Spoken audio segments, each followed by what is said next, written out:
আসসালামু আলাইকুম। দেখো স্টুডেন্টস, 4, 8, C অনুক্রমটির পরের মান কত? আচ্ছা, 4, 8 দেখো তো ব্যবধান কত? ব্যবধান হচ্ছে যে 4। তাহলে পরের সংখ্যাটি কত হওয়া উচিত? 12 হওয়া উচিত। তারপরে কত হওয়া উচিত? 16।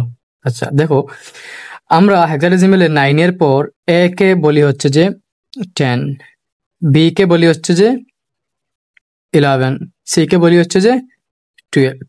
ওকে, তো যদি আমরা 13 বলতে চাই, নিশ্চয়ই ডি হবে। ডি হচ্ছে যে 13, ই হচ্ছে যে 14, এফ হচ্ছে যে 15। বাট হেক্সাডেসিমেলে এরপরে ডি ই এফ এর পরে আর কোনো নাম্বার নাই, তখন কি আসে? 9। 9 থেকে লাস্টে কি আসে তাহলে? 10। এই 10টাই হচ্ছে হেক্সাডেসিমেলে 16। সো এরপরে অনুক্রমটা হবে কত?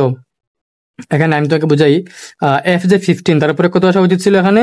জি। জি না আসে কত আসে? নরমালি 10 আসে। হেক্সাডেসিমেলের বেস হচ্ছে 16, অর্থাৎ সর্বোচ্চ 15 সংখ্যা থাকতে পারবে। এরপরে সংখ্যা নরমালি আসবে 9 এর পরে 10।